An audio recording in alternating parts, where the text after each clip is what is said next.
June 4th, 1942, 10:22 in the morning, 14,000 feet above the Pacific Ocean, 200 miles northwest of Midway Atoll.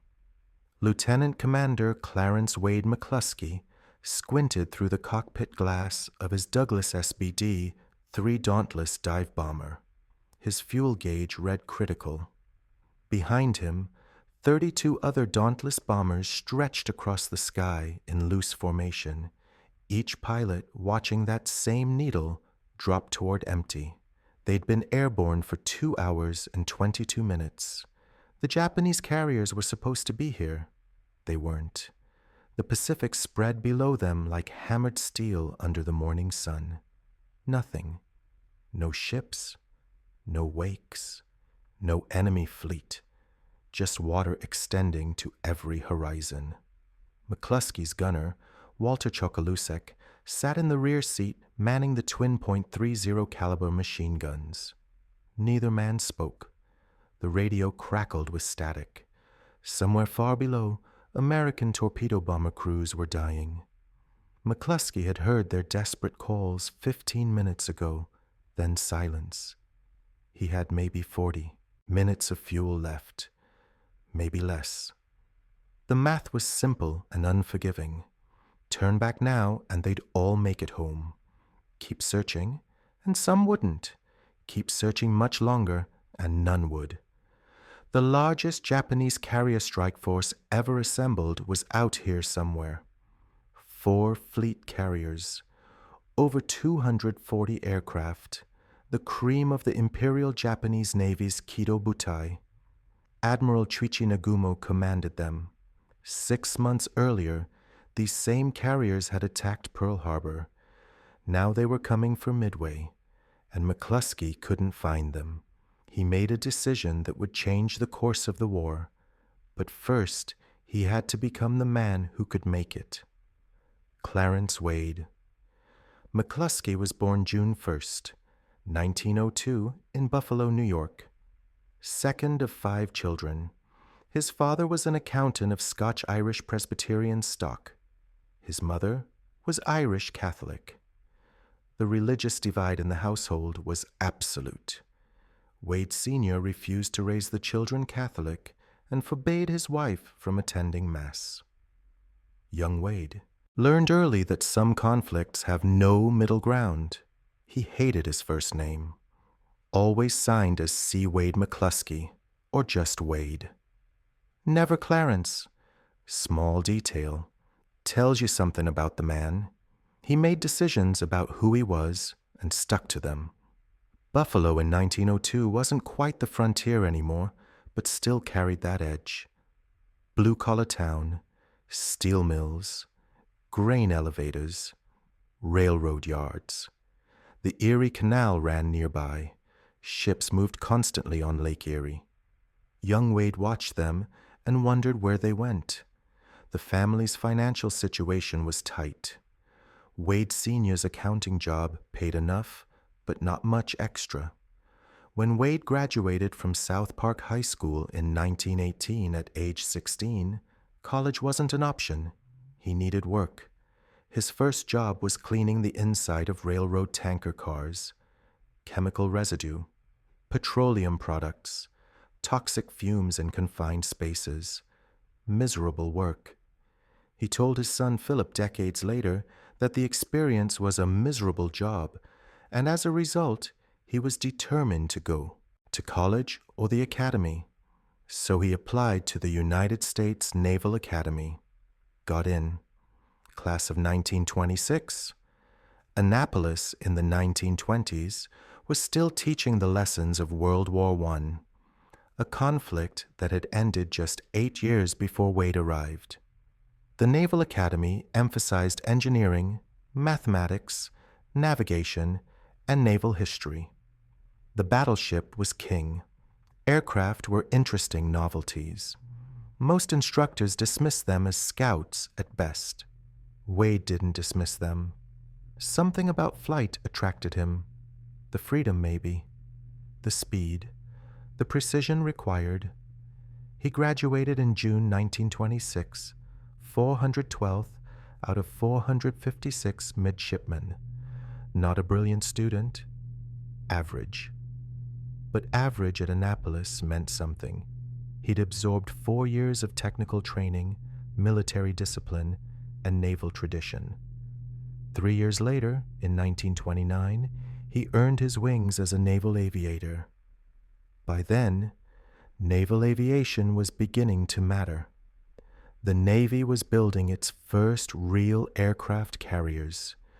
USS Lexington and USS Saratoga had been commissioned in 1927, big ships, fast. Each could carry over 70 aircraft. The Navy was figuring out how to use them. McCluskey spent the 1930s flying everything: fighter planes, observation planes, flying boats, torpedo bombers, dive bombers. He accumulated hours, more than 2,900 flight hours by 1942, about 400 of those in dive bombers. This matters later. In 1930, he started flying the Curtiss F-8C Helldiver, an early dive bomber. Dive bombing was new. The technique required flying straight at the target from high altitude, then pulling out at the last moment. Violent maneuver. G-forces crushed pilots into their seats. Many couldn't handle it. McCluskey could. Through the 1930s, he moved between squadrons and assignments.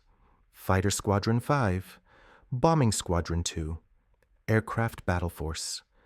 The Navy was small then. Officers knew each other. Reputations mattered. A pilot's skill was visible. Either you could fly or you couldn't. Either you could land on a carrier deck in rough seas or you couldn't. The men who could earn respect. The men who couldn't found other careers. McCluskey could fly anything. He moved between aircraft types with ease. Flew the Boeing F-4B fighter. Flew the Curtiss F-11C fighter bomber. Flew the Great Lakes BG dive bomber. Each aircraft had different characteristics, different handling, different speeds and stall characteristics. Learning them required hours in the cockpit. McCluskey accumulated those hours methodically through the decade. Naval aviation in the 1930s was still proving itself. The battleship admirals controlled most of the Navy's budget and strategic thinking. Carriers were expensive novelties. Their utility wasn't proven. The aviators had to demonstrate value constantly or risk losing funding. This created a culture of innovation among carrier pilots. They experimented with tactics, developed new approaches, pushed their aircraft to find operational limits. McCluskey participated in fleet exercises where carriers attacked battleships. The exercises usually ruled in favor of the battleships because the umpires were battleship admirals. But the carrier pilots knew better. They could see what aircraft could do. In 1934, McCluskey joined USS Ranger, CV-4, America's first purpose-built aircraft carrier. Not a conversion. Designed from the keel up as a carrier. 14,500 tons, 769 feet long. Could carry 86 aircraft. Maximum speed 29 knots. Ranger was smaller and slower than later carriers, but she proved the concept worked. A dedicated carrier could launch and recover aircraft efficiently, could conduct sustained operations, could project power far beyond the range of battleship guns. McCluskey flew Grumman F-3F fighters from Ranger's deck. Beautiful aircraft, biplane design with retractable landing gear. Maximum speed 264 miles per hour, highly maneuverable. The F-3F was the last biplane fighter the Navy would use. Aviation was changing fast. Monoplane designs were proving superior. More speed, better range. The transition was coming. In 1937, USS. Yorktown was commissioned. McCluskey transferred there. CV-5. 25,500 tons. 809 feet long. Could carry over 90 aircraft. Maximum speed, 32.5 knots. Yorktown represented the new generation of American carriers. Bigger, faster, more capable. Yorktown's air group consisted of multiple squadrons: fighters, dive bombers, torpedo bombers, scout planes. Each squadron specialized. Each had specific roles. McCluskey flew with different squadrons, learning each mission type. This cross-training was unusual. Most pilots specialized in one aircraft type. McCluskey's versatility stood out. He learned carrier operations from every angle. Launch procedures required precise timing. Aircraft had to be spotted on deck in the correct sequence. Fighters launched first to establish combat air patrol, then bombers, then torpedo planes. Each type had different fuel consumption, different ranges, different speeds. Coordinating them required mathematical precision and constant communication. Recovery was even more complex. Aircraft returned at different times. Some were damaged. Some were low on fuel. The landing signal officer had to prioritize who landed first. The flight deck crew had to clear each aircraft immediately after landing to make room for the next one. The entire evolution was controlled chaos that looked smooth only through constant practice. McCluskey absorbed all of it. He understood the system. Not just how to fly his own aircraft, but how all the pieces fit together. This understanding would matter later. In 1938, he returned to the Naval Academy as an instructor. Lieutenant McCluskey, 12 years after graduation, teaching midshipmen the basics of naval aviation. The Academy had begun emphasizing aviation more seriously. The battleship era was ending, though few admirals would admit it yet. McCluskey taught navigation, dead reckoning over water with no landmarks, using sun sights and drift calculations. The math required to find your way home to a moving carrier in the middle of an ocean. These skills weren't theoretical, they were survival skills. Get lost, and you ditched in the water. Simple as that. He taught formation flying, maintaining position relative to other aircraft, visual references, hand signals, radio discipline, the coordination required for multiple aircraft to act as a single unit. He taught gunnery, leading targets, deflection angles, ammunition conservation, how to score hits with limited ammunition against moving targets. His students remembered him as demanding but fair. He expected competence, accepted nothing less. But he was willing to work with students who tried hard. The ones who gave up or made excuses didn't last in his sections. Through these teaching assignments, McCluskey refined his own understanding. Teaching forces clarity. You can't explain something you don't fully understand yourself. By teaching navigation, formation tactics, and gunnery, McCluskey deepened his mastery of these fundamentals. By 1940, he'd been in the Navy for 14 years. He'd logged thousands of flight hours.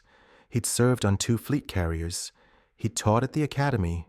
He was a known quantity, competent, reliable, professional, not flashy, not a risk-taker, but absolutely solid. By 1940, war was coming. Everyone could see it. Germany had conquered most of Europe. Japan had invaded China and was pushing south.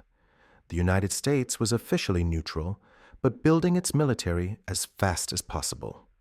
In April 1941, McCluskey took command of Fighting Squadron 6, VF-6, based on USS Enterprise. The Enterprise, CV-6, was one of 3 Yorktown-class carriers.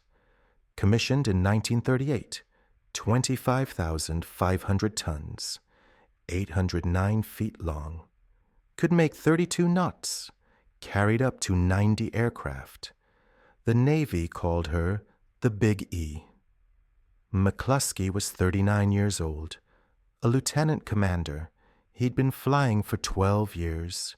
He knew aircraft, he knew carriers, he knew tactics. What he didn't know yet was whether any of it would matter when the shooting started. December 7th, 1941 answered that question. Enterprise was at sea when the Japanese attacked Pearl Harbor. Task Force 8, built around Enterprise and escorted by 3 heavy cruisers and 9 destroyers, had delivered Marine Corps fighters to Wake Island and was returning to Pearl Harbor. They were scheduled to arrive the morning of December 7th. They were delayed by weather and bad seas. Arrived late afternoon instead. McCluskey and his squadron had launched that morning for routine patrol. They were overhead when they saw the smoke. Massive black clouds rising from Pearl Harbor, the entire Pacific Fleet burning. Arizona exploded, Oklahoma capsized, California sinking, Utah gone. The sky still hazed with smoke from fires that wouldn't be fully extinguished for days. McCluskey's fighters circled overhead, looking for Japanese aircraft. Found none. The attackers had already withdrawn. His squadron landed at Ford Island that evening, amid the chaos and destruction. Hangars destroyed, aircraft wrecked, runways cratered. Dead men everywhere.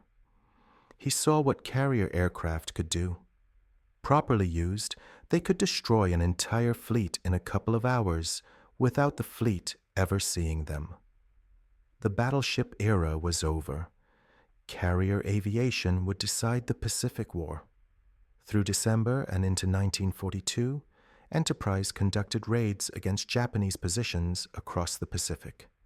Hit Wake Island, hit Marcus Island, raided the Gilbert Islands, hit Rabaul. These were probing attacks, learning operations, testing Japanese defenses, figuring out how to fight this new kind of war. In April 1942, McCluskey became Enterprise's Air Group Commander. New position, CAG. He'd be responsible for coordinating all of Enterprise's aircraft, the fighter squadrons, the dive bomber squadrons, the torpedo bomber squadron, everything. The timing was significant. Just weeks earlier, on April 18th, 1942, 16 B-25 bombers led by Lieutenant Colonel James Doolittle had launched from USS Hornet and bombed Tokyo. The raid did minimal physical damage, but shocked Japan to its core. The sacred homeland had been violated. The emperor himself was theoretically at risk. The psychological impact was enormous. The Japanese High Command demanded action. Admiral Isoroku Yamamoto, commander of the combined fleet, proposed a decisive operation. He would seize Midway Atoll, a tiny coral island 1,300 miles northwest of Honolulu. Midway housed an American air base. Taking it would extend Japan's defensive perimeter and potentially force the U.S. Pacific Fleet into a decisive battle where Japan's superior numbers would destroy it. Yamamoto assembled the most powerful naval force Japan had ever sent to sea. 4 fleet carriers, Akagi, Kaga, Soryu, and Hiryu. 2 battleships, 3 cruisers, 11 destroyers, plus an invasion force of transports carrying troops to occupy Midway, plus an additional force of 2 light carriers, 5 battleships, 4 cruisers, and 12 destroyers under Admiral Yamamoto himself, stationed 300 miles northwest to provide support. The 4 fleet carriers constituted the Kido Butai, the 1st Air Fleet. Admiral Nagumo commanded them, same admiral who'd attacked Pearl Harbor 6 months earlier. His carriers held 248 aircraft, Mitsubishi, 6 M0 fighters, Ichidi, 3 Aval dive bombers, Nakajima B, 5 Kate torpedo bombers. These weren't just any carriers. Akagi was Admiral Nagumo's flagship. Commissioned in 1927, originally built as a battle cruiser and converted to a carrier. 36,500 tons. Could carry 91 aircraft. Kaga had been commissioned in 1928.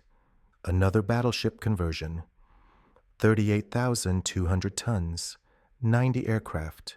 Soryu, commissioned in 1937, smaller. 18,800 tons, 71 aircraft.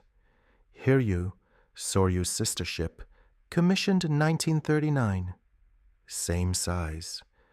These 4 carriers represented years of training and combat experience. Their pilots had fought in China since 1937. They'd attacked Pearl Harbor. They'd raided Ceylon. They'd bombed Port Darwin in Australia. They'd sunk the British carrier H. MS Hermes in April. They considered themselves invincible. The evidence supported that belief. But the Americans knew they were coming. Station Hypo in Hawaii, led by Commander Joseph Rochefort, had been working for months to break Japanese naval code JN-25B. The work was painstaking. Japanese naval codes used a complex system. Messages were first encoded using a dictionary that substituted 5-digit numbers for words and phrases. Then, those numbers were encrypted by adding another set of numbers from an additive book. Breaking the code required identifying the additive values, then working backward to the dictionary meanings. Rochefort's team had made progress through late 1941 and early 1942. They couldn't read everything, but they could read enough. By late May 1942, they'd identified patterns suggesting a major operation. Target designated AF. Probably an atoll or island. Date late May or early June. But which island was AF? The Japanese used geographic designators for security. AF could be anywhere. Hawaii, Midway, Johnson Atoll, Palmyra, Samoa. Dozens of possibilities. Admiral Nimitz needed to know. American carrier strength was limited. He couldn't defend everywhere. He needed to concentrate his forces at the right place. Rochefort suggested a trick. Brilliantly simple. Have Midway send an uncoded radio message reporting that its water desalination plant had broken down. Fresh water shortage. Emergency. The message would be transmitted in the clear where Japanese intelligence could intercept it. If Midway was AF, Japanese communications would mention that AF was short of water. The plan was executed on May 20th. Midway sent the message. 2 days later, Japanese radio traffic reported that AF was experiencing fresh water shortages. Target confirmed. AF was Midway. This gave Nimitz enormous advantage. He knew where the attack was coming. He knew approximately when.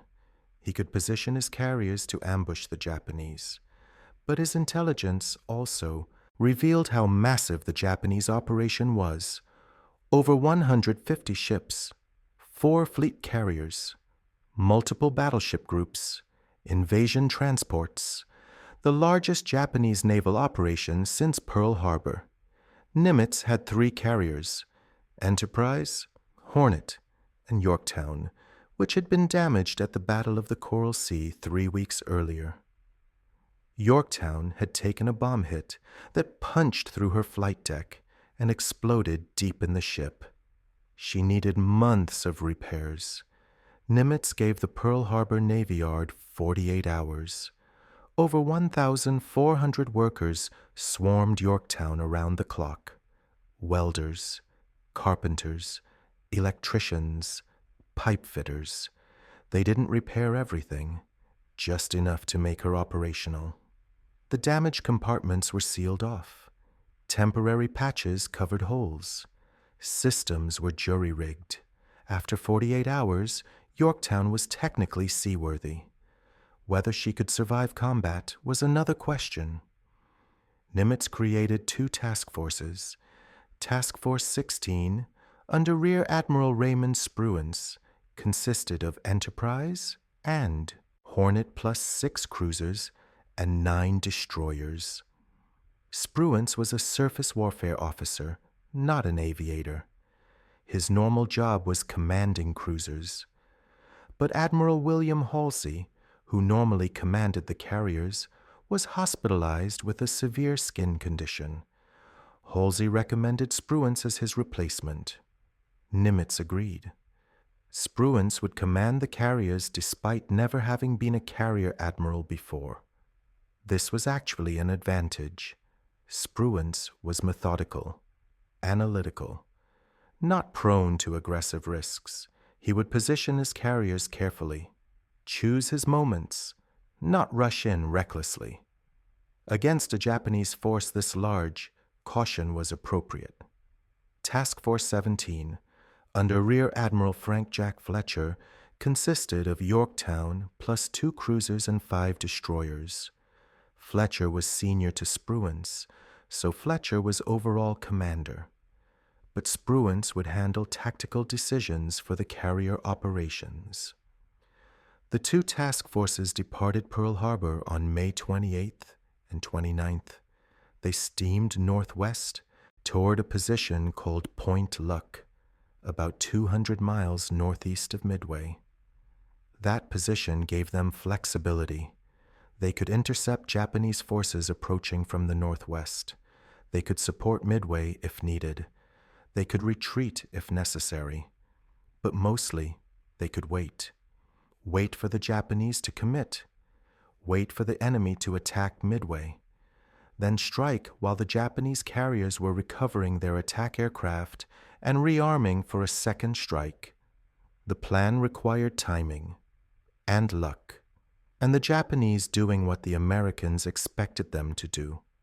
If Nagumo acted differently, if he spotted the American carriers first, if he launched against them immediately, the entire plan would collapse. But Nimitz had one more advantage. The Japanese didn't know their codes were broken. They thought their communications were secure. They were operating under the assumption of complete surprise. They expected to arrive at Midway unopposed. Find the American carriers in Pearl Harbor or scattered across the Pacific. Sink them one by one. Secure total naval dominance. This assumption would kill them. McCluskey's Enterprise Air Group consisted of 79 aircraft. Fighting 6 had 27 F-4F Wildcat fighters. Bombing 6 had 18 SBD, Dauntless dive bombers. Scouting 6 had 18 more SBDs. Torpedo 6 had 14 TBD, Devastator torpedo bombers. 2 utility aircraft. The SBD Dauntless was an all-metal monoplane, 2-man crew, pilot and rear gunner, maximum speed 255 miles per hour, service ceiling 25,200 feet, range about 1,200 miles. Armed with 2 forward-firing .50 caliber machine guns and 2 rear-mounted .30 caliber guns. Could carry a 1,000-pound bomb under the fuselage and 2 100-pound bombs under the wings. The dive bombing technique was precise. Approach target from 14,000 to 20,000 feet. Roll inverted and pull through into a 70-degree dive. Deploy dive brakes to control speed. Line up target in bomb sight.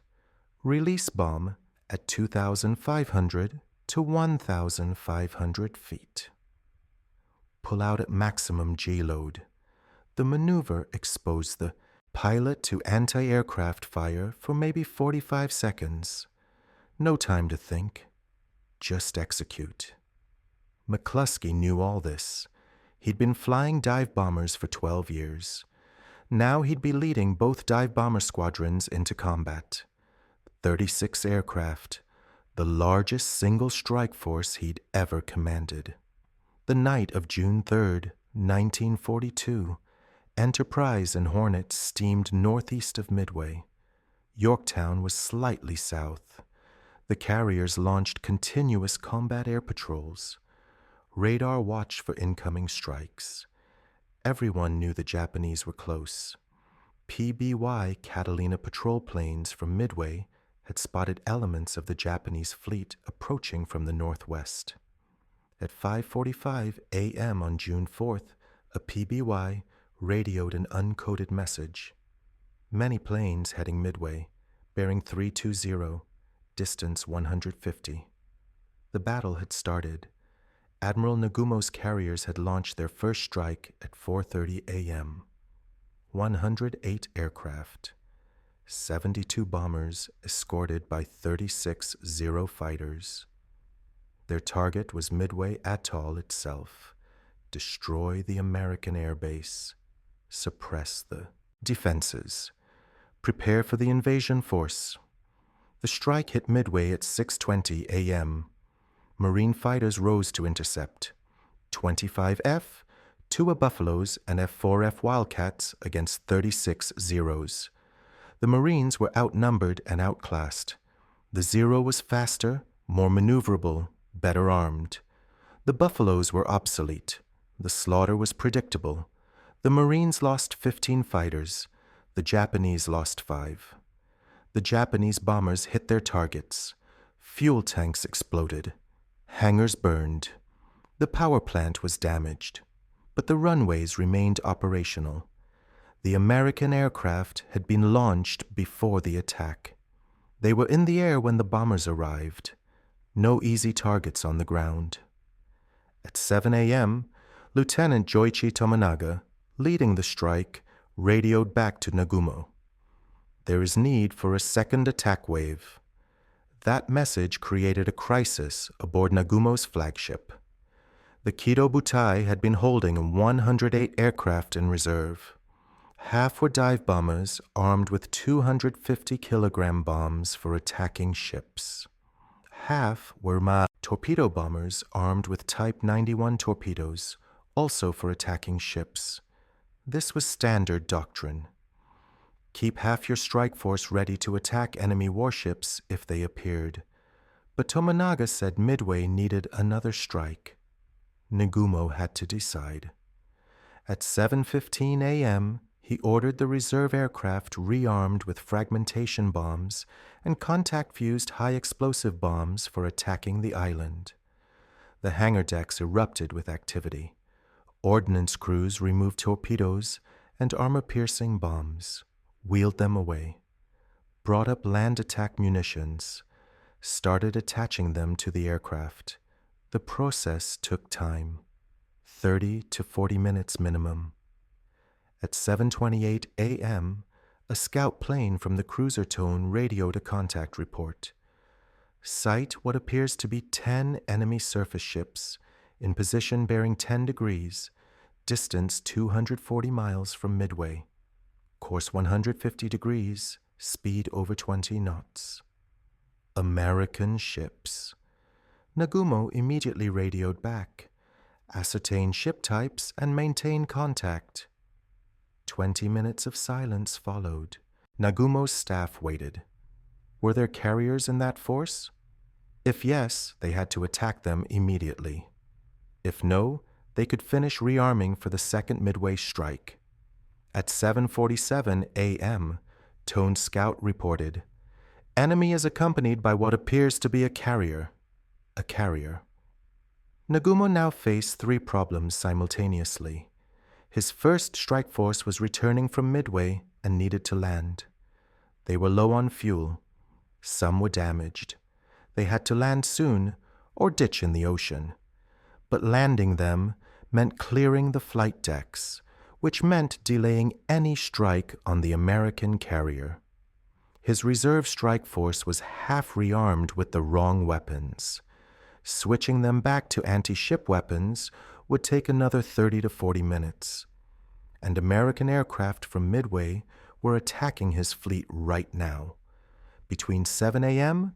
and 8:30 a.m., Midway-based aircraft made multiple attacks on the Kido Butai. 6 TBF, Avenger torpedo bombers attacked. 5 were shot down. 0 hits. 4 B-26 Marauders carrying. Torpedoes attacked. 2 were shot down. 0 hits. 16 Marine SBD dive bombers attacked. 8 were shot down. 0 hits. 16 Marine SB 2U Vindicator dive bombers attacked. 0 hits. 15B, 17 Flying Fortresses bombed from high altitude. 0 hits. The Japanese Combat Air Patrol and anti-aircraft fire shredded these attacks.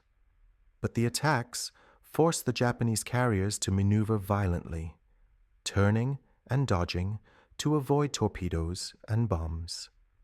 This disrupted flight operations, prevented them from spotting aircraft on deck for launch, kept the carriers from forming up properly for a coordinated strike. At 8:09 a.m., Rear Admiral Taman Yamaguchi, commanding Carrier Division 2 aboard Hiryu, sent a message to Nagumo. Consider it advisable to launch attack force immediately. Yamaguchi was suggesting they launch whatever aircraft were ready, armed with whatever weapons they currently carried, and hit the American carrier now. Half a strike was better than no strike. Nagumo refused. He needed his full strike force. Properly armed, properly coordinated, the piecemeal approach violated doctrine.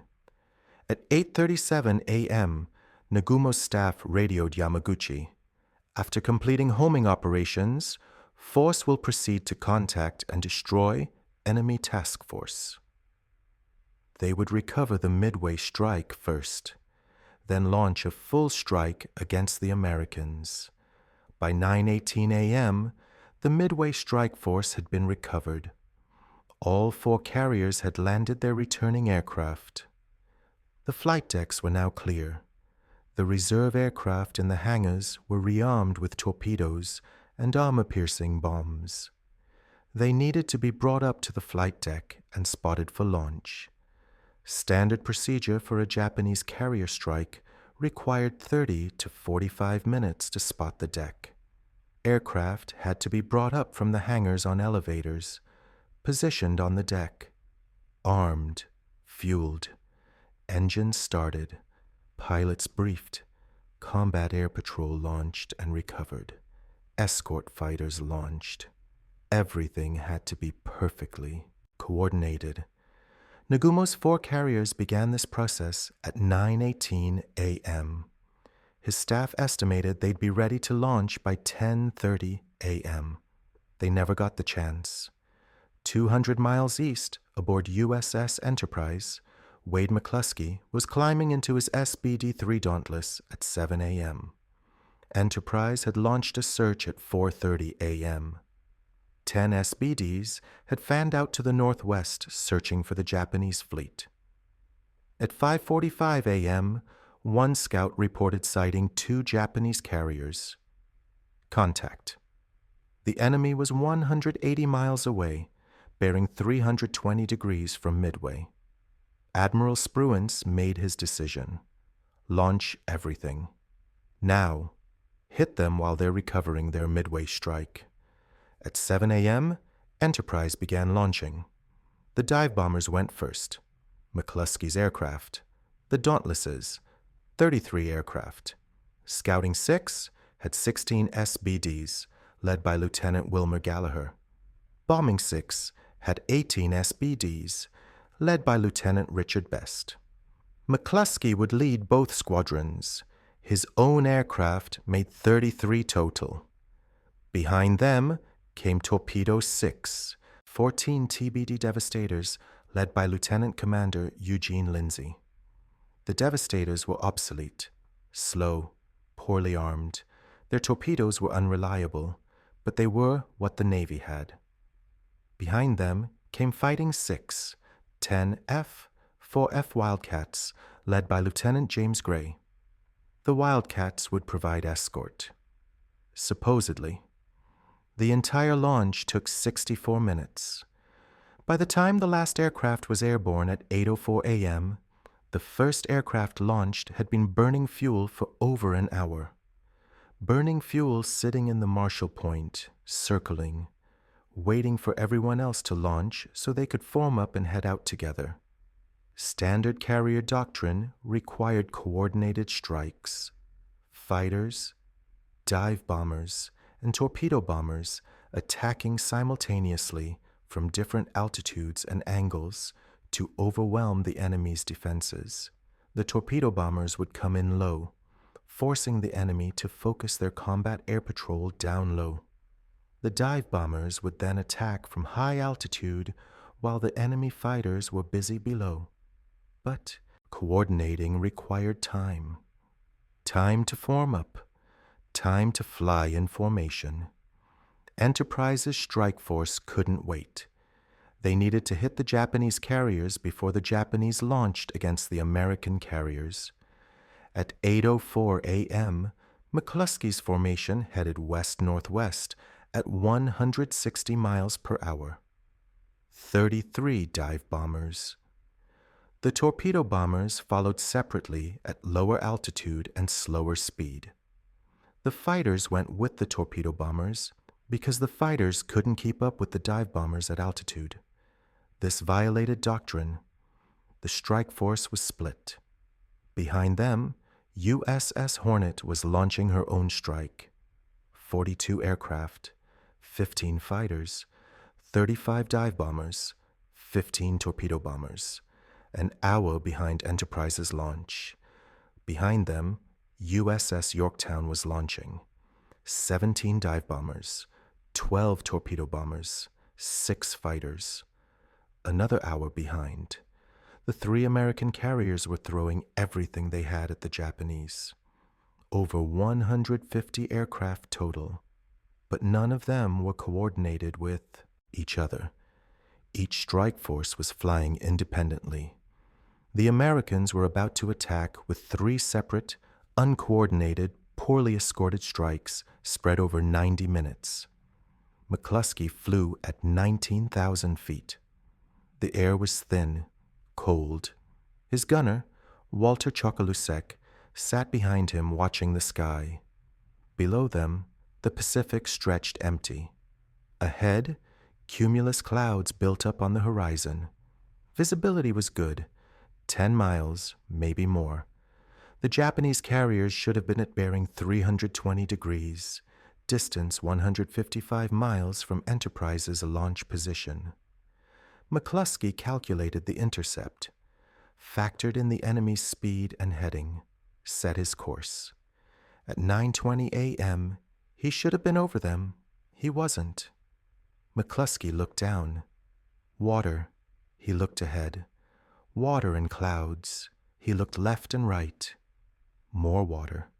33 dive bombers filled the sky around him, everyone burning fuel, everyone waiting for his decision. The Japanese carriers weren't there. Something had gone wrong. Either the contact report was wrong, or the Japanese had changed course, or McCluskey had made a navigation error. Didn't matter which. The result was the same. He'd flown 155 miles based on the assumption the enemy would be in a specific location, and they weren't. His fuel gauge read critical. He'd been airborne for 2 hours and 22 minutes. The Dauntless had a maximum range of about 1,200 miles with a 1,000-pound bomb load. That gave him maybe 6 hours total flight time in perfect conditions. But he'd been flying formation at combat speeds with throttle constantly adjusting to maintain position. That burned more fuel, probably 4 to 5 hours maximum endurance, maybe less. He'd already burned half his fuel getting here. He had at most 2 more hours, probably less, maybe 90 minutes, enough to search a bit longer, but not much longer. Every minute he searched was a minute he couldn't use getting home. Below him, something terrible was happening.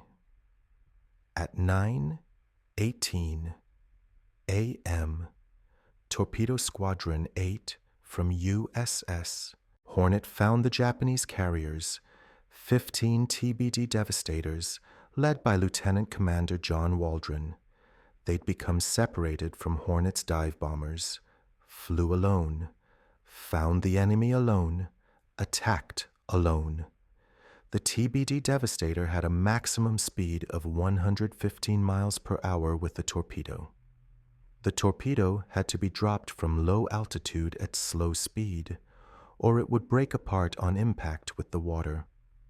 Doctrine required approaching at 200 feet altitude at about 80 miles per hour, straight and level for the final approach. No maneuvering. Every Japanese carrier had a combat air patrol of 0 fighters flying overhead, maybe 30 to 40 fighters total, covering all 4 carriers, plus massive anti-aircraft fire from the carriers and their escorting battleships, cruisers, and destroyers. Probably 150 anti-aircraft guns total. Waldron's 15 Devastators flew straight into this. No fighter escort, no dive bombers to distract the enemy. Just 15 slow, obsolete torpedo bombers making straight runs at 200 feet. The Zeros fell on them like wolves. The first Devastator exploded within minutes, then another, then 3 more. The anti-aircraft fire was a curtain of steel. Water around the torpedo bombers erupted with shell splashes. Aircraft came apart in midair. One by one, all 15 Devastators were shot down. Not a single torpedo hit. 1 pilot survived, Ensign George Gay. His aircraft was shot down just after releasing his torpedo. He ended up in the water wearing his life vest. He watched the rest of the battle from there. 14 aircraft, 29 men, all dead. For nothing. At 9:40 a.m., Torpedo Squadron 6 from Enterprise attacked. 14 Devastators, led by Lieutenant Commander Eugene Lindsay. They'd been delayed getting to the enemy, missed the initial timing, arrived late, found the Japanese carriers alone. The same slaughter. Zeros diving. Anti-aircraft fire everywhere. The Devastators pushed through anyway. Lieutenant Commander Lindsay's aircraft was hit immediately, burning. He kept flying, released his torpedo, crashed into the sea. 10 of the 14 Devastators were shot down. 4 made it back to Enterprise. 0 torpedo hits. 24 aircraft lost. 48 men dead. Not a single hit.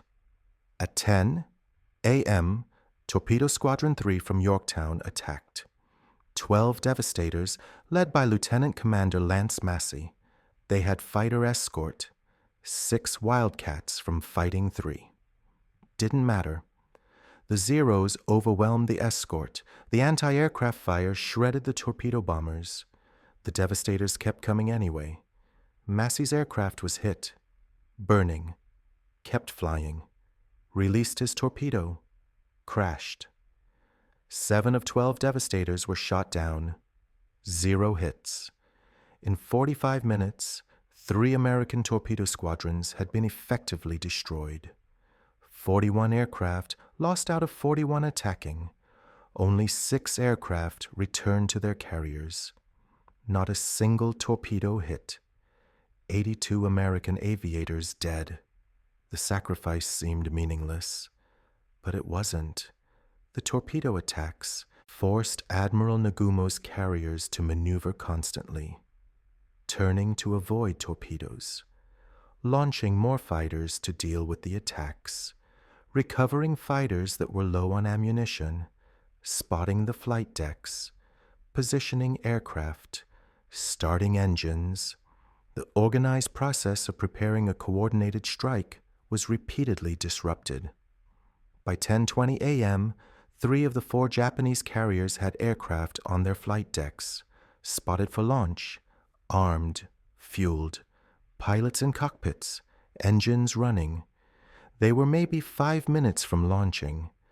Some accounts say they were literally beginning their takeoff rolls when it happened. But 3 important things had changed during those 45 minutes of torpedo attacks. First, all the Japanese combat air patrol fighters were down low. They'd been drawn down to sea level to attack the American torpedo bombers. They'd expended most of their ammunition. Many needed to land and rearm. The sky above 10,000 feet was effectively undefended. Second, the Ito Japanese carriers had maneuvered into scattered positions trying to avoid torpedoes. They weren't in their usual tight formation. This made them harder to defend with overlapping anti-aircraft fire, but it also made them easier to attack separately. Third, every flight deck on 3 of the 4 carriers was packed with fully fueled, fully armed aircraft, sitting in the open, bomb and fuel laden, the most vulnerable condition possible. All they needed was someone to find them. At 9:55 a.m., Wade McCluskey spotted the wake. He'd been searching for 15 minutes beyond the point where the Japanese carriers should have been. He'd flown southwest. Nothing. He'd started a box search, turned northwest, saw nothing but empty ocean. His fuel was critical now. He had maybe 30 minutes left, maybe 40. Not enough to search much longer and still make it home. Some of his pilots were worse off. They ditched already, run out of fuel, engines quit, gone into the water. He could see some of them down there, bright yellow life rafts bobbing in the swells. He turned northeast. One more leg of the box search. If he didn't find anything in the next 10 minutes, he'd have to turn back. Leave the search to the others. Head home while he still could. At 9:55 a.m., he spotted it. A single ship. Small. Moving fast. Making a huge wake as it cut through the water at maximum speed. A destroyer. Japanese destroyer. McCluskey didn't know why it was alone, didn't know where it was going. But he knew one thing. A single destroyer doesn't race across the open ocean by itself unless it's trying to catch up with something. He made a guess, an intuitive leap. That destroyer was heading back to the carrier force, had gotten separated somehow, now racing to rejoin. If McCluskey followed that destroyer's heading, he'd find the carriers. He changed course, followed the destroyer's wake, headed northeast. Later, many accounts called this lucky, called it a miracle, called it divine intervention. McCluskey disagreed. He said it was logical.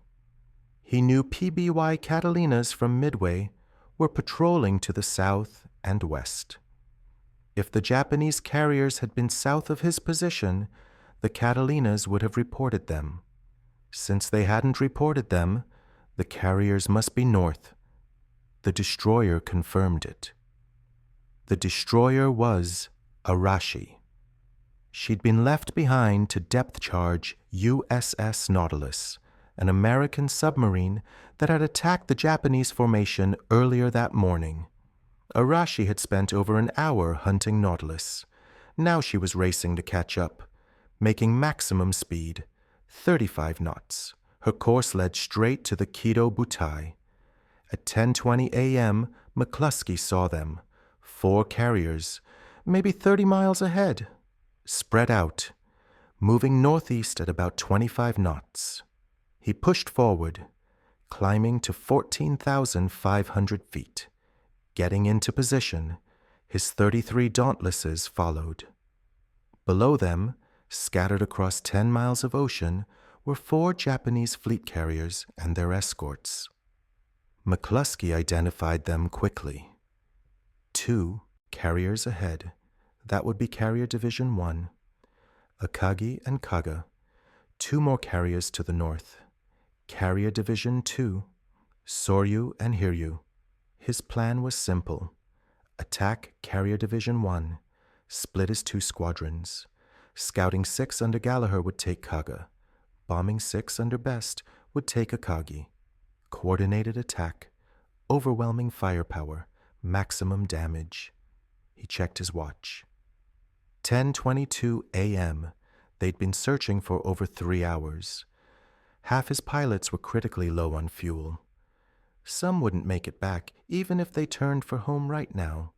But they'd found the enemy, and the enemy hadn't seen them. The sky above the Japanese fleet was empty.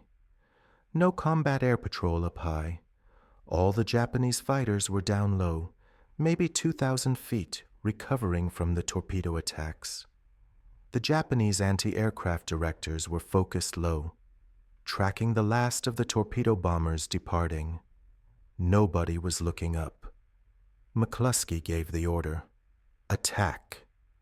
33 Douglas SBD, Dauntless dive bombers rolled over and dove.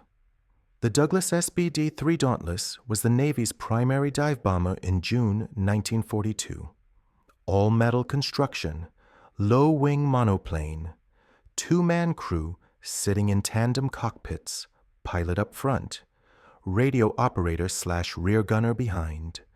The aircraft measured 33 feet long with a 41-foot wingspan. Empty weight, 6,404 pounds. Loaded weight, about 10,400 pounds, with full fuel and bombs. Power came from a Wright R 1820-5 to Cyclone radial engine, 9 cylinders, 1,000 horsepower. Gave the aircraft a maximum speed of 255 miles per hour at 14,000 feet. Service ceiling, 25,200 feet. Range approximately 1,200 miles with a 1,000-pound bomb load. Less with heavier loads or at higher speeds. Armament was defensive and offensive. 2 fixed-point, 5.0 caliber machine guns in the engine cowling. Pilot-controlled. Forward firing. Used for strafing or air-to-air combat if necessary. 2 flexible, .30 caliber machine guns in the rear cockpit. Radio operator controlled. Covered the rear hemisphere. Could traverse through about 180 degrees. The bomb load was the Dauntless's reason for existence. 1 1,000-pound bomb under the fuselage centerline. 2 100-pound bombs under the wings. The centerline bomb was the main weapon. The wing bombs were secondary. In practice, pilots often flew with just the 1,000-pounder to save weight and extend range. The bomb itself was crucial. The Navy used Mark 13 and Mark 35 general-purpose bombs, semi-armor piercing, designed to penetrate ship decks before exploding. A contact fuse at the nose detonated on impact. The bomb didn't need to penetrate deep. Just through the flight deck into the hangar. Once inside an aircraft carrier's hangar, a 1,000-pound bomb would detonate among fueled and armed aircraft. The secondary explosions from aviation gasoline and aircraft munitions would do far more damage than the bomb itself. The Dauntless had one feature that made it lethal: dive brakes. Large perforated plates that extended from the trailing edge of the wings.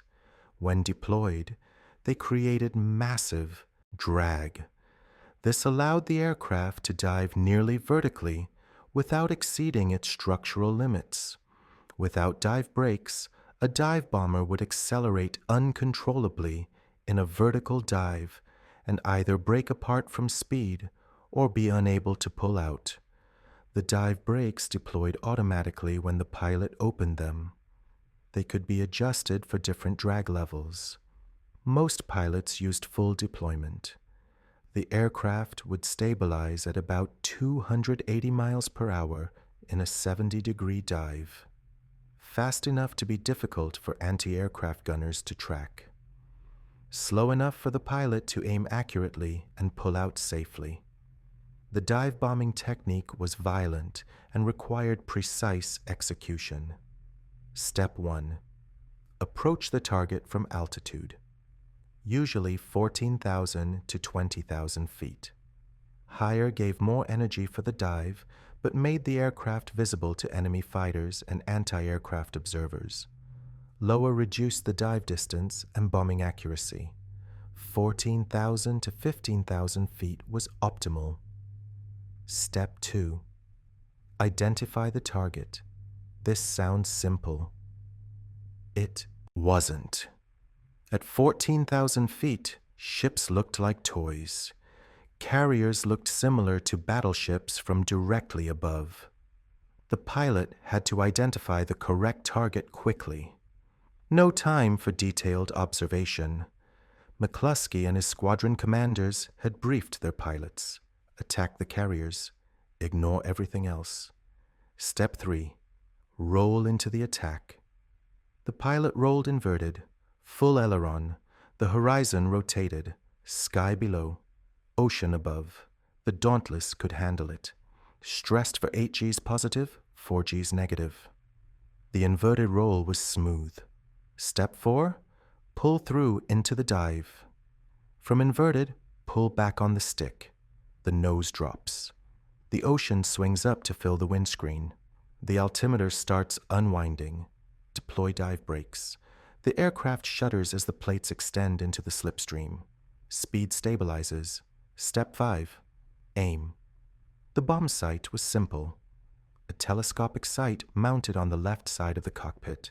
Crosshairs. No complex computation. Pure visual aiming.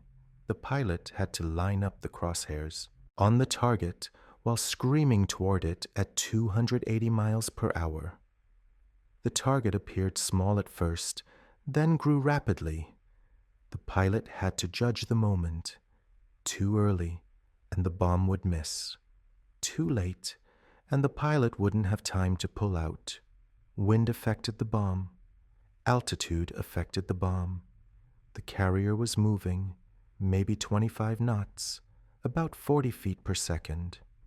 In the time the bomb took to fall from 2,500 feet, the carrier would move about 100 feet. The pilot had to lead the target. Aim ahead. Guess how far? Step 6. Release. At 2,500 feet, the pilot pressed the bomb release. An electrical signal fired. The bomb shackles opened. The bomb dropped free. A mechanical arm swung down and pushed the bomb away from the propeller arc. The bomb fell cleanly. The Dauntless suddenly felt lighter. 1,000 pounds gone. The pilot felt the change immediately. The aircraft wanted to climb, had to hold it in the dive until clear of the blast zone. Step 7. Pull out. This was the hardest part physically. At 1,500 feet, the pilot yanked the stick back. Full aft. The G-forces hit instantly. Blood drained from the brain toward the feet. Vision narrowed.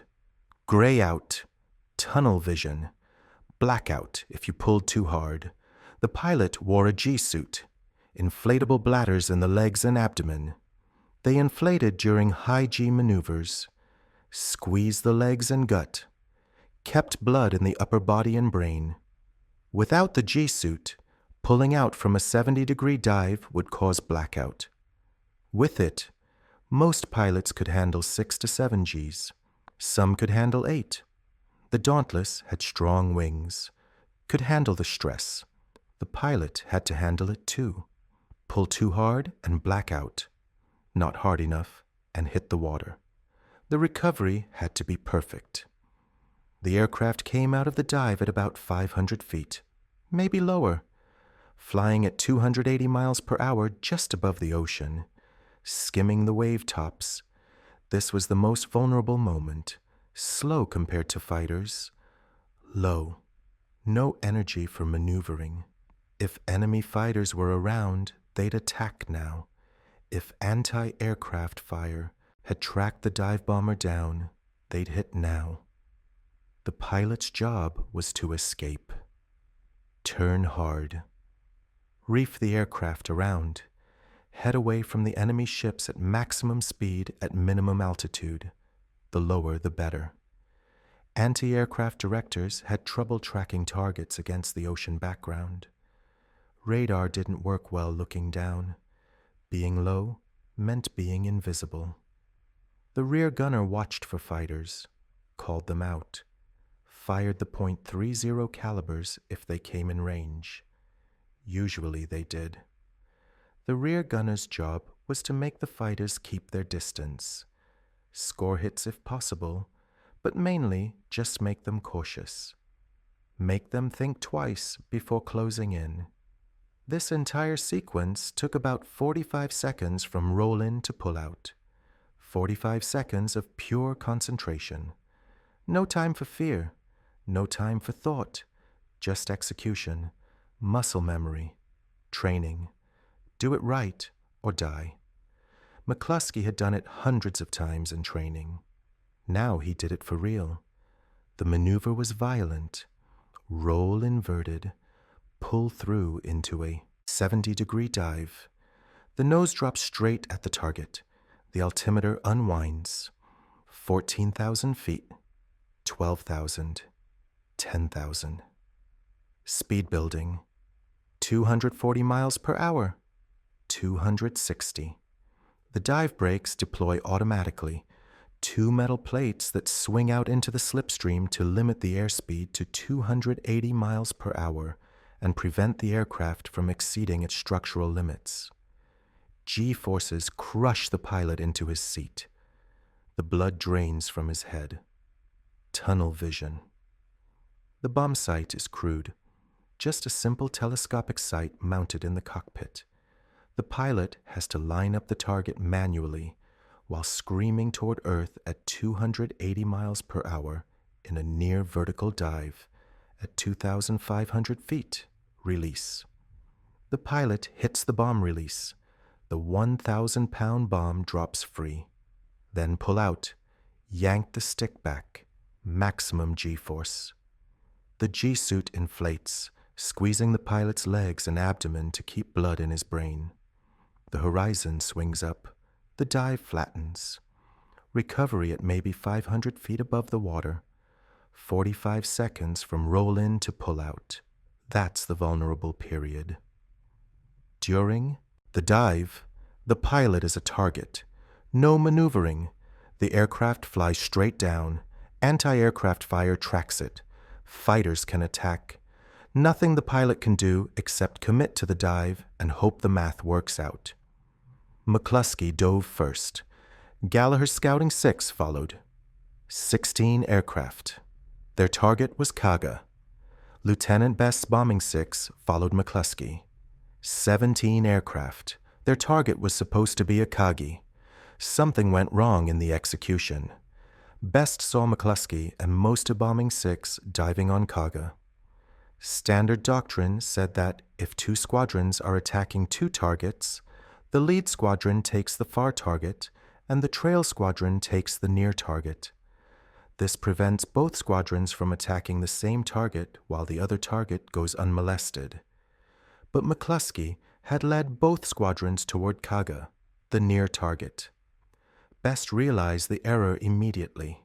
He pulled up, pulled 3 aircraft with him, headed for a Kagi. The rest of Bombing 6 continued diving on Kaga with Scouting 6. At 10:22 a.m., at least 28 SBD Dauntlesses dove on Kaga. The first bomb hit the forward part of the flight deck, then another, then another. Within 30 seconds, 4 bombs had hit Kaga. Maybe 5. The exact number is unclear. What happened next is not. Kaga's flight deck was crowded with aircraft. 36 planes, all fueled, all armed, bombs attached, torpedoes loaded. The American bombs punched through the wooden flight deck and exploded inside the hangar. Secondary explosions followed. Fuel ignited. Bombs detonated. Torpedoes exploded. The hangar became a furnace. The flight deck erupted. Aircraft were blown overboard. Men were thrown through the air. Fire spread instantly. The forward elevator was blown out of its shaft and thrown upward like a toy. It crashed back down through the flight deck. Burning fuel poured through the holes. Within 5 minutes, Kaga was a blazing wreck. The fire was spreading. The captain ordered counter-flooding to prevent capsizing. It didn't work. By 4:30 p.m., the fires had consumed the ship. She rolled over and sank. 811 men died. While Kaga burned, 3 SBD Dauntlesses dove on Akagi. Lieutenant Best and his 2 wingmen. 3 aircraft, 3 bombs. 1 missed. 1 near miss that detonated in the water close enough to damage the ship. 1 hit. 1 bomb. Struck Akagi just after the midship elevator. Penetrated the flight deck. Exploded in the hangar. Secondary explosions followed. Aircraft fuel. Bombs. Torpedoes. The carrier's own ammunition. The hangar deck became hell. Admiral Nagumo was on Akagi's bridge. The explosion threw him off his feet. Fires spread within minutes. The crew fought desperately to control them. They failed. By 10:46 a.m., the fires were out of control. The captain ordered the crew to abandon ship. Nagumo transferred his flag to the light cruiser Nagara. Akagi burned through the night. At 5 a.m. on June 5th, Japanese destroyers torpedoed her to prevent capture. She sank, taking 267 men with her. At the exact same moment, Kaga and Akagi were hit. 17 SBD Dauntlesses from USS Yorktown dove on Soryu. Lieutenant Commander Maxwell Leslie led them. His squadron, Bombing 3, had been launched from Yorktown an hour after Enterprise's launch. They'd flown a more direct course. Arrived over the Japanese fleet at the exact same time as McCluskey's Enterprise bombers. Complete coincidence. 3 dive bomber squadrons, launched from 2 different carriers, arriving simultaneously over 3 different Japanese carriers. A 1 in a million stroke of timing. Leslie's dive bombers hit Soryu with 3 bombs, maybe 4. Same result. Flight deck, crowded with fueled and armed aircraft, bombs penetrating, hangar explosions, secondary detonations. Within minutes, Soryu was burning end to end. Captain Ryusaku Yanagimoto refused to leave his ship. His crew begged him. He refused. He stayed on the bridge as the fires consumed the carrier. At 7:13 p.m. on June 4th, Soryu sank. Captain Yanagimoto and 718 men died. In 6 minutes, 3 Japanese fleet carriers had been turned into burning wrecks. 6 minutes. Maybe 5. The precise timing varies by account, but somewhere between 10:22 a.m. and 10:28 a.m., the Battle of Midway turned.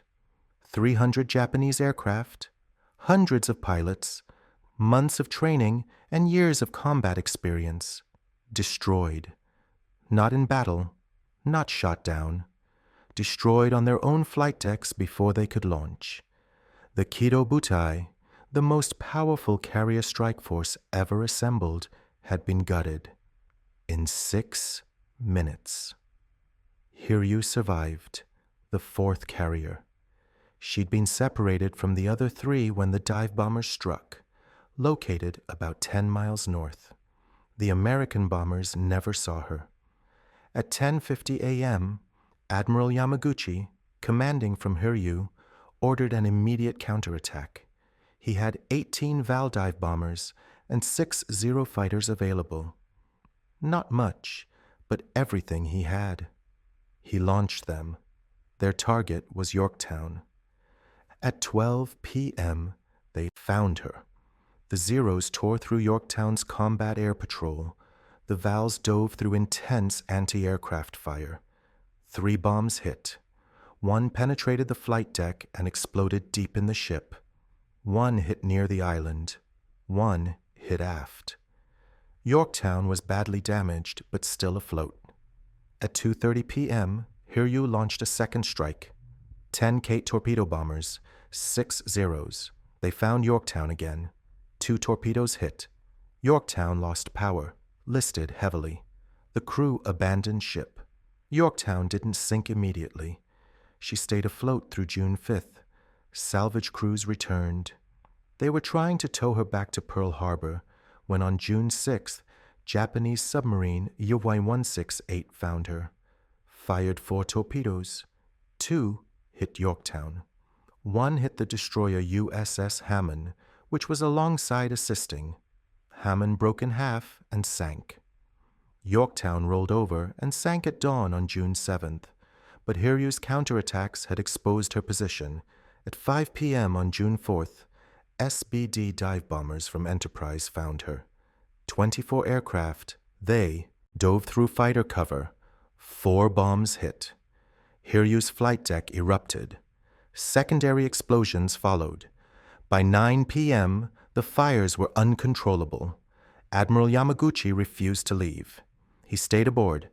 Captain Kaku stayed with him. At 5:10 a.m. on June 5th, Japanese destroyers torpedoed Hiryu. She sank at 9:12 a.m. Yamaguchi, Kaku, and 416 men died. 4 fleet carriers, all sunk. The entire Kido Butai destroyed in less than 24 hours. Wade McCluskey pulled out of his dive at 500 feet. His bomb had missed. Splashed into the water near Kaga's stern. Didn't matter. Kaga was already finished. Other bombs had hit. The carrier was engulfed in flames. As McCluskey pulled away, 2 Zeros found him. They came in from behind.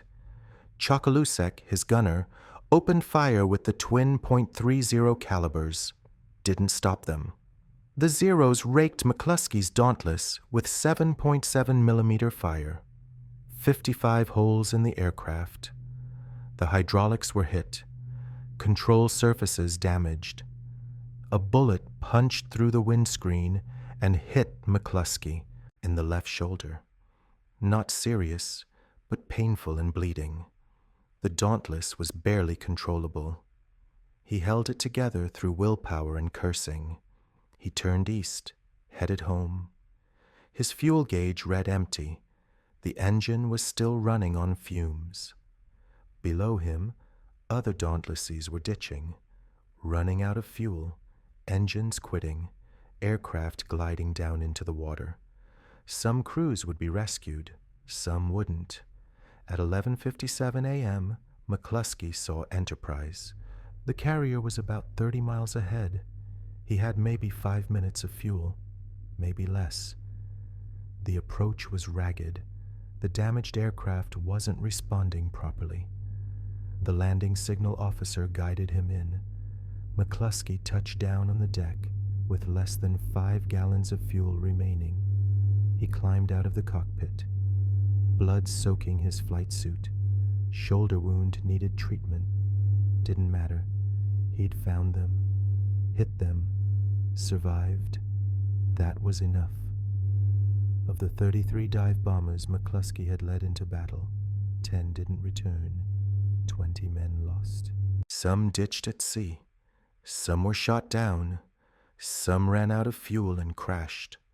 But they destroyed 3 carriers. 3 carriers in 6 minutes. The decisive blow of the Pacific War. The Battle of Midway continued for 3 more days. The Japanese fleet withdrew westward. American carrier aircraft pursued.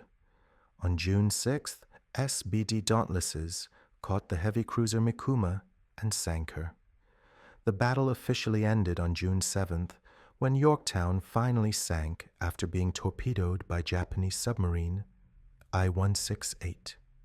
The carrier had stayed afloat for 3 days after the initial attacks. Salvage crews had returned to her. They were attempting to tow her back to Pearl Harbor when the submarine found her. 4 torpedoes fired. 2 hit Yorktown. 1 hit the destroyer USS Hammond, which had been alongside providing power and pumps. Hammond broke in half and sank within minutes, taking 81 men with her. Yorktown rolled over and sank at dawn on June 7, 1942. The final tally was brutal for Japan. 4 fleet carriers sunk: Akagi, Kaga, Soryu, and Hiryu. 1 heavy cruiser sunk: Mikuma. 248 aircraft destroyed. 3,057 men dead, including hundreds of the most experienced carrier pilots in the Imperial Japanese Navy. Japan had started the war with 6 fleet carriers. By June 1942, they had 8 total, counting smaller carriers. But the loss of 4 in a single battle was catastrophic. This wasn't just about the ships. Ships could theoretically be replaced, though Japan's industrial capacity made even that difficult. The real loss was the trained personnel, the pilots, the air crew, the maintenance personnel, the experienced carrier deck crews. These men represented years of training. Some had been flying combat since the invasion of China in 1937. 5 years of accumulated experience, gone in one day. Japan's pilot training program wasn't designed for attrition. Before the war, Japanese naval aviators went through extensive training. Over 2 years, typically. The washout rate was high. Only the best made it through. This created highly skilled pilots, but in small numbers. The program couldn't quickly expand, didn't have enough instructors, didn't have enough training aircraft, didn't have enough time. Training a carrier pilot to the pre-war Japanese standard took years. Japan didn't have years. The American system was different. American training had been designed with expansion in mind. Multiple training bases, standardized curriculum, large numbers of instructors. When war came, the Americans could scale up. By 1943, American training facilities were producing thousands of new pilots per year. Not all were highly skilled initially, but they were adequate, and they got better with experience. Japan couldn't match this. After Midway, Japanese pilot quality began a slow decline. Each battle consumed more experienced pilots. The replacements were increasingly inexperienced. Less training, fewer hours. By 1944, many Japanese pilots had barely 100 hours of flight time before being sent into combat.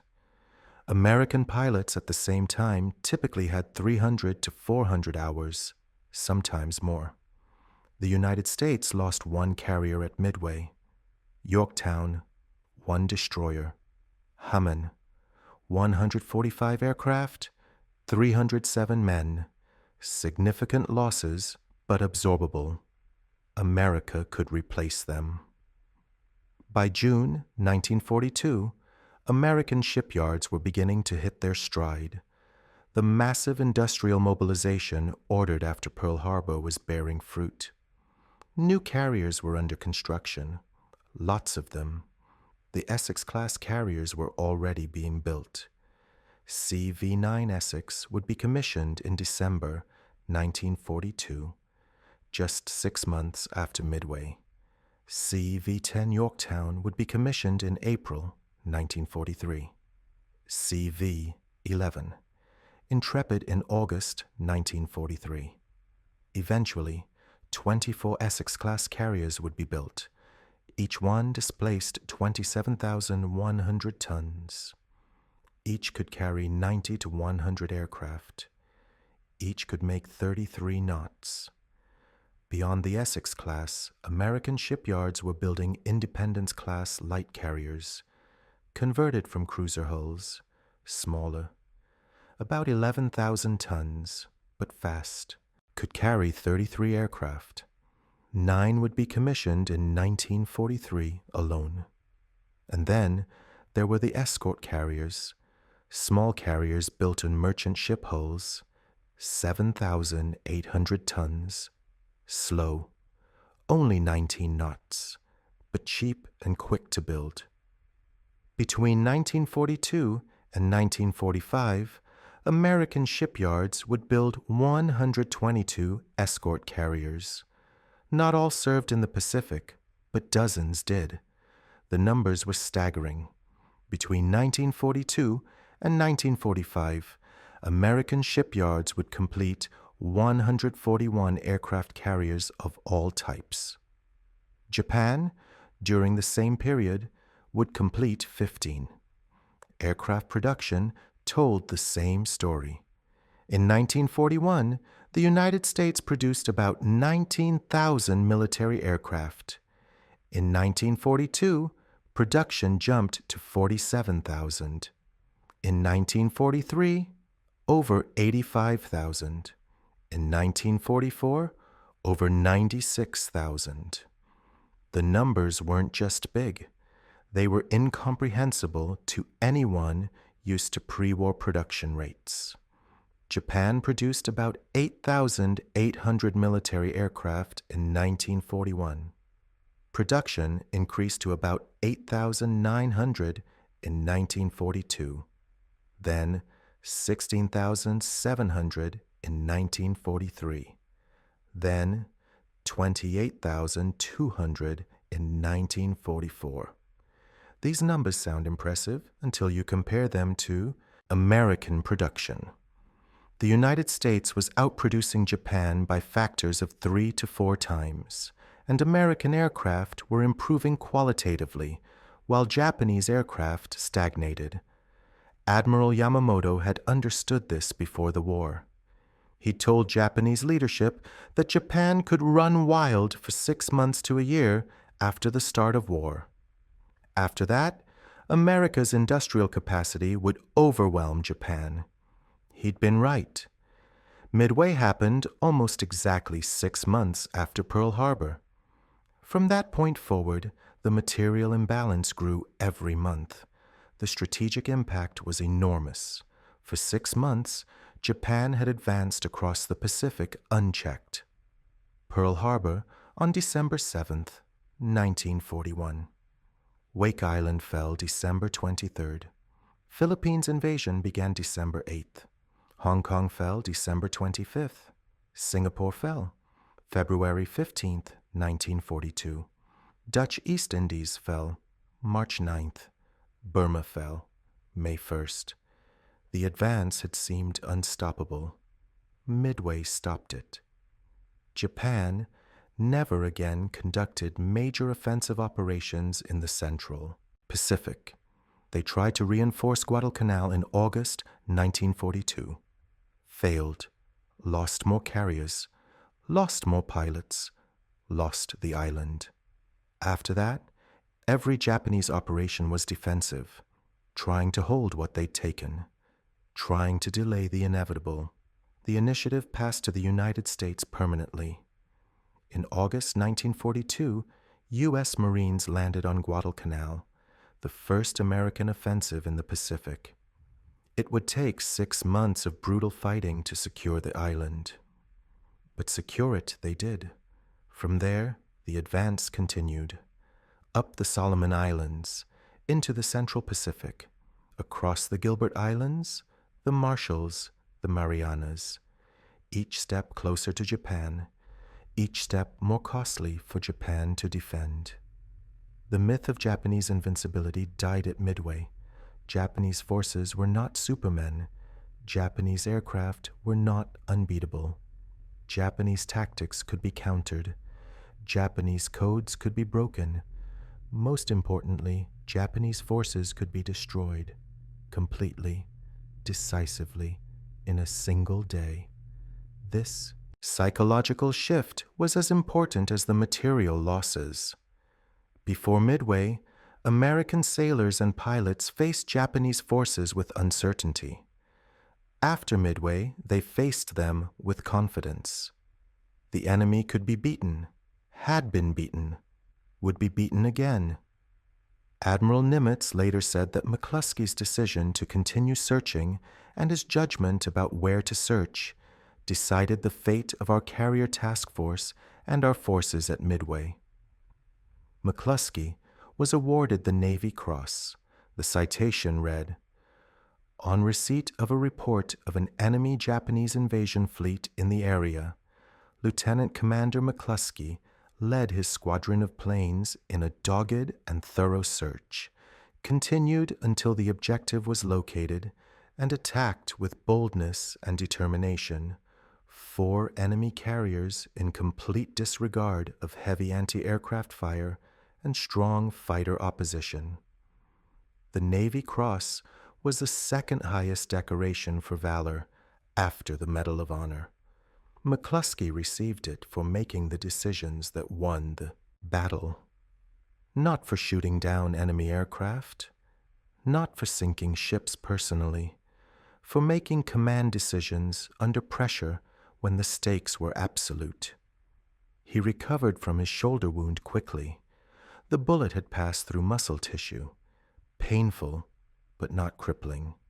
He was back to duty within weeks. In October 1942, he left Enterprise. New assignment.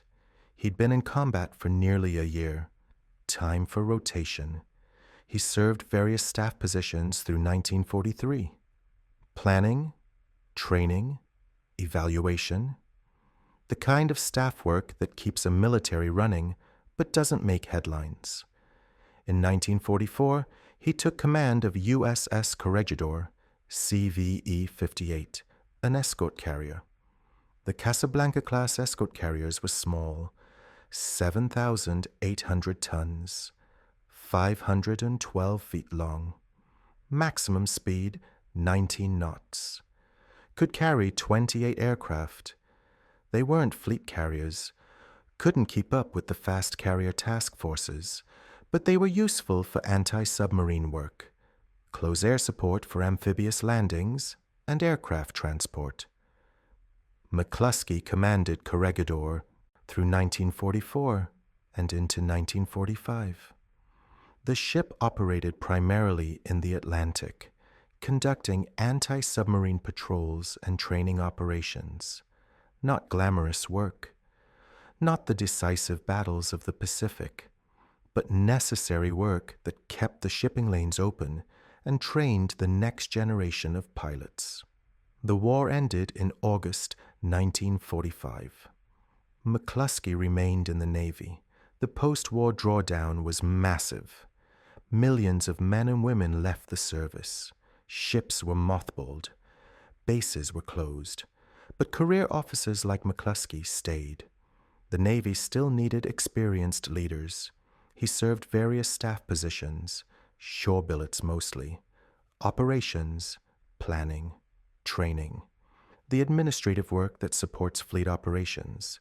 He was promoted to captain, then to rear admiral. The promotions were administrative, recognizing his service and experience, not combat commands. During the Korean War, which started in June 1950, McCluskey served as Chief of Staff to the commanders of the 1st Fleet and 7th Fleet. Staff work, again, logistics, planning, coordination, the behind-the-scenes work that makes naval operations possible. In 1952, he took command of Naval Air Station Glenview, Illinois, a training base, not operational flying, administrative command, managing the base, overseeing training programs, dealing with budgets and personnel issues, the kind of assignment senior officers get when they're approaching retirement. He commanded Glenview until 1953. Then, in 1954, he received his final command, the Boston Group of the Atlantic Reserve Fleet. This was the mothballed ships, the carriers, cruisers, destroyers, and support ships kept in reserve in case they were needed again. Maintaining them, preserving them, making sure they could be reactivated if necessary. It was an appropriate assignment in a way. McCluskey had spent his career with carriers. Now, he was taking care of them in their retirement, just as he was approaching his own. In July 1956, at age 54, Wade McCluskey retired from active duty after 30 years of naval service. He was administratively advanced to Rear Admiral in recognition of his contributions during World War II. The advancement was retroactive, acknowledging that his service at Midway had been admiral level in impact, even if he hadn't held that rank at the time. His retirement was quiet. No fanfare, no public speeches, no books written, no lecture circuit. He'd done his job. The war was over. Time to move on. He settled in Annapolis, Maryland, near the Naval Academy, where he'd started his career 30 years earlier. He maintained connections with other Navy veterans, attended reunions occasionally, but mostly lived a private life. He married, had children. His son Philip remembered him as a quiet man who didn't talk much about the war. When asked about Midway, McCluskey would deflect, say he'd been doing his job, say it had been a team effort, say others had contributed more. This humility was characteristic. McCluskey never sought credit, never promoted himself, never leveraged his Midway experience for personal gain. In an era where many veterans wrote memoirs and gave speeches and appeared on television, McCluskey stayed private. The Navy didn't forget him. In 1976, a frigate was named USS McCluskey, FFG 41. An Oliver Hazard Perry-class guided missile frigate, 4,200 tons, 453 feet long, modern warship with modern weapons, the kind of ship that wouldn't have been imaginable in 1942. FFG 41 was commissioned in 1983, 7 years after McCluskey's death. The ship served for 30 years, primarily in the Pacific, participated in numerous operations, drug interdiction, freedom of navigation patrols, exercises with Allied navies, was decommissioned in 2013 and eventually sold to Mexico, where she continues to serve as A.R.M. Mina. The Wade McCluskey Award was established by the Naval Air Force Atlantic, given annually to the most outstanding attack squadron in the Navy. The criteria include mission readiness, safety, professionalism, and combat effectiveness. It's a prestigious award. Squadrons compete for it. Winning it means something in the naval aviation community. But these honors came mostly after McCluskey's death. During his life, he remained largely unknown outside naval circles. His name didn't appear in popular histories, wasn't mentioned in Hollywood movies about Midway. The 1976 film Midway, released the same year McCluskey died, portrayed him as a minor character, brief appearance, few lines. The film focused on admirals and other figures considered more dramatic. Only in recent decades have historians recognized McCluskey's pivotal role. Books specifically about his leadership at Midway, academic studies of his decision-making, analysis of why his choices mattered. David Rigby's 2019 biography, Wade McCluskey and the Battle of Midway, was the first comprehensive examination of McCluskey's life and career. The book documented his extensive dive bomber experience, contradicting earlier claims that he was unfamiliar with dive bombing tactics. The book demonstrated through logbooks, after-action reports, and other primary sources that McCluskey had been flying dive bombers for 12 years before Midway. He knew the tactics, knew the aircraft, knew how to lead a coordinated strike. The 2019 film Midway, directed by Roland Emmerich, gave McCluskey more prominent treatment. Actor Luke Evans portrayed him as a central character.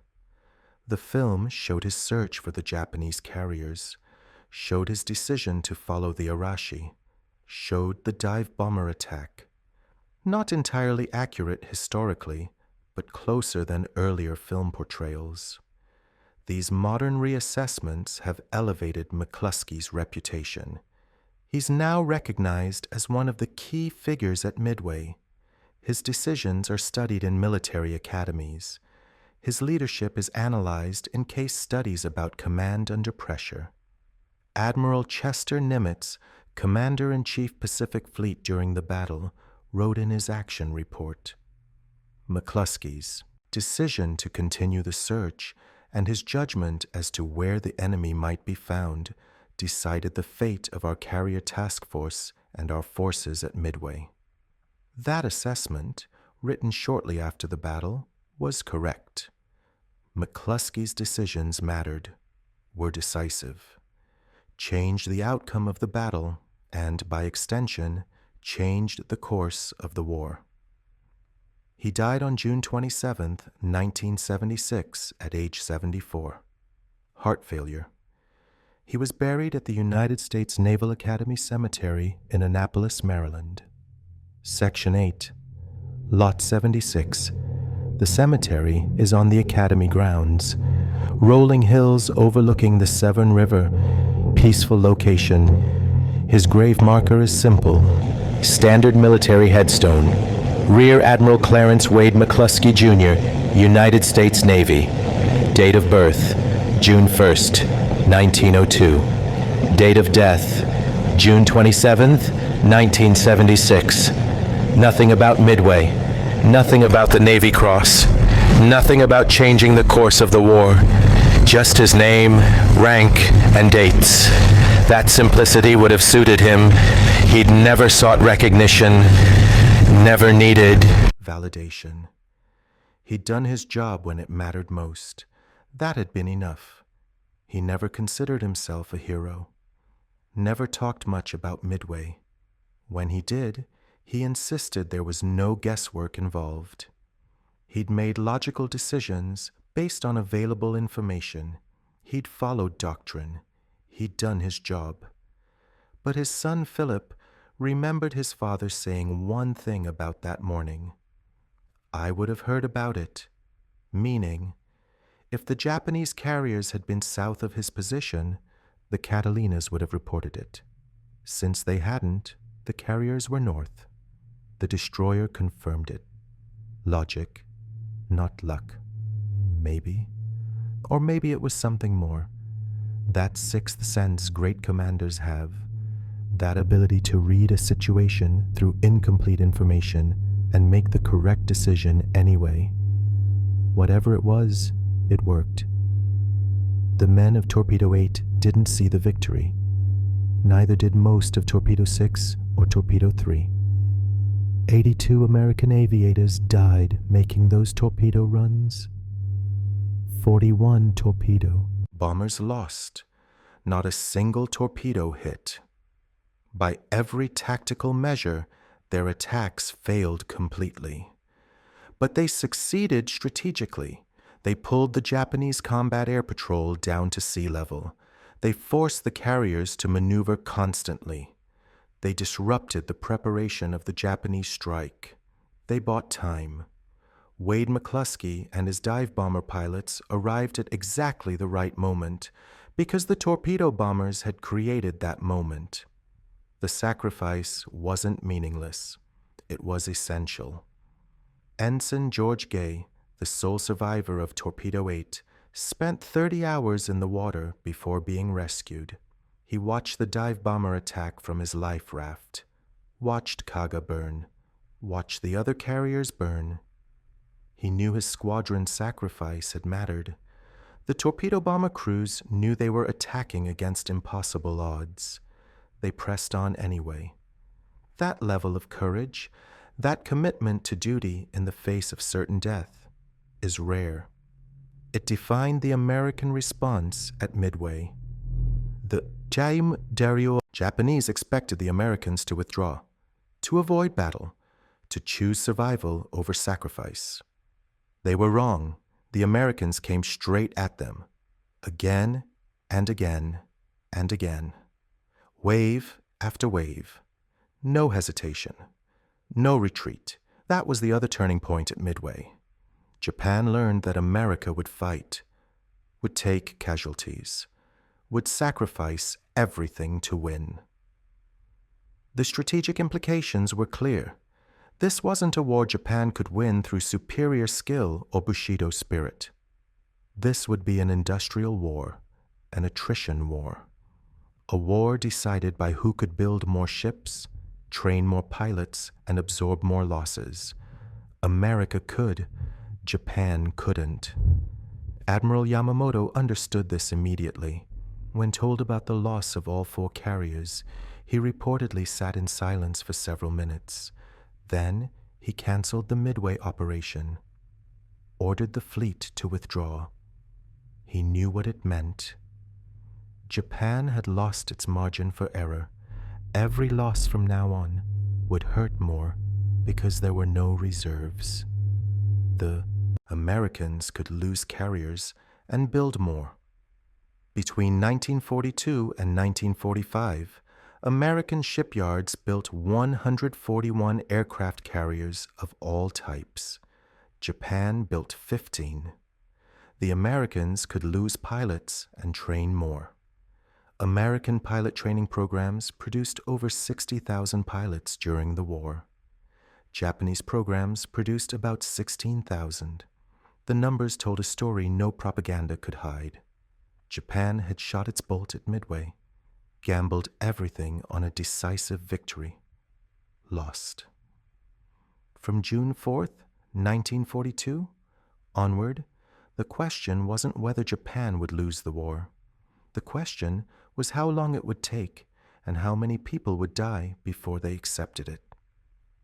The Battle of Midway lasted 4 days. The decisive phase lasted 6 minutes.